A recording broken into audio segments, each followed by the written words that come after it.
ఇప్పుడు మీరు అంటున్నట్టు సి నారాయణ రెడ్డిని ఒకలాగా చూస్తున్నారు, జాషువాని ఒకలాగా చూస్తున్నారు, దాశరథిని ఒకలాగా చూస్తున్నారు. బాలసుబ్రహ్మణ్యంది కూడా ఏమంటున్నారంటే ఆంధ్ర వాళ్ళు కళలకి ప్రాంతము లేకపోతే కులము ఇంకోటి ఆపాదించడానికి వీల్లేదు అని అంటున్నారు. అవును, నిజమేనా? అది దాన్ని నమ్ముతున్నారా? అది నిజమే. కానీ బాలసుబ్రహ్మణ్యం విగ్రహం అనే దాని విషయంలో బాలసుబ్రహ్మణ్యం హైదరాబాదు ప్రాంతంలో ఉన్నప్పుడు, హైదరాబాదు కేంద్రంగా ఆయన మెడ్రాసులో ఉన్నప్పటికీ ఆయన ఇక్కడ ప్రజల్ని సొంతం చేసుకొని ఇక్కడ ప్రజల్లో డీకాస్టిఫై ఇక్కడ ప్రజలతో కలిసి ఇక్కడ కళాకారుల్ని ప్రోత్సహించి ఇక్కడ పాటలు పాడే అణగారిన వర్గాలని ప్రోత్సహించి తెలంగాణలో ఎంతో వందల మంది పాట పాడేటువంటి అణగారిన వర్గాలని కూడా ఆయన ప్రోత్సహించి వాళ్లతో మమేకమైన జీవన స్రవంతిలో కలిస్తే అతన్ని మనం రిసీవ్ చేసుకోవచ్చు. అతను అక్కడ కళాకారుడే కావచ్చు, కానీ ఎందుకు అభినందించలేకపోతున్నాం? ఆయన ఇక్కడ కళాకారుల్ని ఇక్కడ జీవన విధానంలో అణగారిన వర్గాలతో డీకాస్టిఫై అయ్యి మన వర్గంతో కలిసిపోయినట్టయితే మనం అభినందించే అవకాశం ఉండేదేమో. అందుకనే బాలసుబ్రహ్మణ్యం విగ్రహం నేను దానికన్నా ముందు ఈ పాయింట్ చెప్తున్నా సార్. ఓకే, ఆ రోజు తెలంగాణలో ఆంధ్ర రామకృష్ణతో పాట పాడించినప్పుడు ఒక్కడన్నా ఈ పాటను ఎందుకు విభేదించలేదు అంటున్నా. వాళ్ళందరి కళాకారులను కేసీఆర్ కూర్చోబెట్టుకొని అందరి ముందే మీకు చేత కాదురా బాబు, మీరు పాడే అవకాశం లేదు, మీరు ఇప్పుడు అవన్నీ పాయింట్ కాదు. ఇక్కడ తెలంగాణ వాడా కాదా అన్నదే ఇక్కడ పాయింట్. తెలంగాణ రాష్ట్రం విడిపోవాలి అనే పాటను కూడా ఒక ఆంధ్ర వ్యక్తి పాడిండు. సో కాబట్టి మేము ఓన్ చేసుకున్నాం. ఆయన పాడను అని అన్నాడు.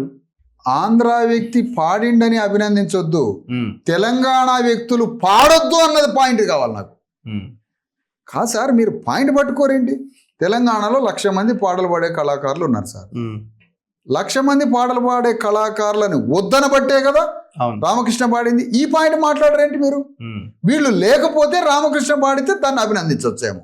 పాడిండి మాకెవడు లేడండి అని పాడిస్తే అది వేరే విషయం.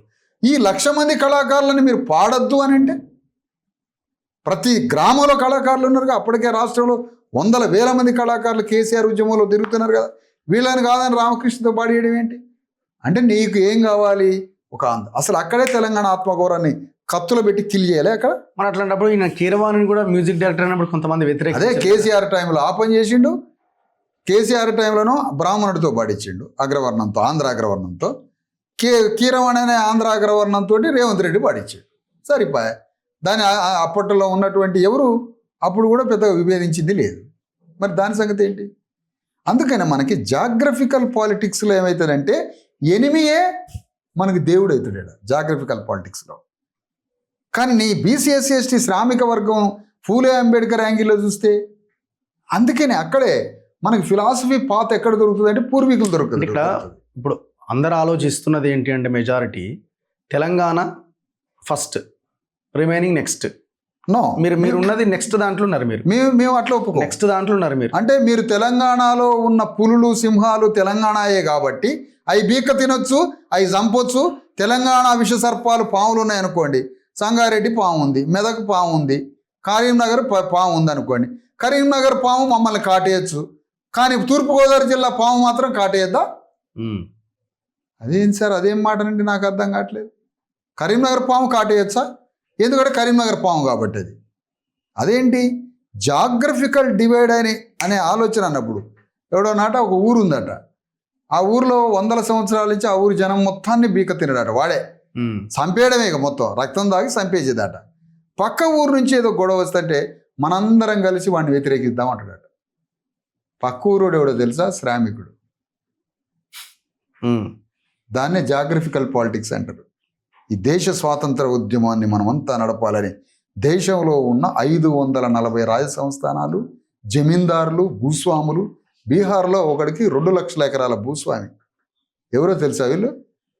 దేశ స్వాతంత్ర ఉద్యమాన్ని నడిపించిన యజమానులు. 540 రాజ సంస్థానాలు, లక్షల ఎకరాలున్న ఎస్టేట్ జమీందారులు భారత స్వాతంత్రోద్యమానికి నాయకత్వం ఇచ్చారు. మరి వీళ్ళందరూ కలిపి ఎంతమంది ఉన్నారు? 10,000 మంది. మరి భారత స్వాతంత్రోద్యమానికి జనం కావాలి కదా, ఫోర్స్ చేయడానికి ఆంగ్లేయుడి మీద. బీసీ ఎస్సీ ఎస్టీలను తీసుకొచ్చారు. అప్పుడు జ్యోతిరావు ఫూలే ఏమన్నాడు? ఈ దేశ స్వాతంత్రోద్యమం ఎవరికి అన్నాడు. ఈ దేశానికి వచ్చే స్వాతంత్రం, దాని ద్వారా వచ్చే ప్రభుత్వం ఎవరికి అన్నాడు జ్యోతిరావు పూలే.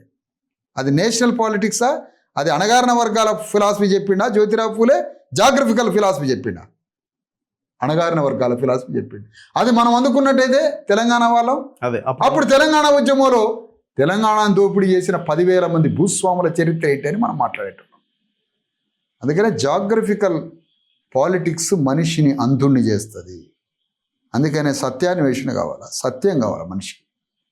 అందుకని వాస్తవానికి సార్ ఇప్పుడు బాలసుబ్రహ్మణ్యం విభేదిస్తాం, కానీ వాస్తవానికి ఏంటంటే మేము ఉద్యమకారులం, ప్రజల్లో ఉండేటోళ్ళం.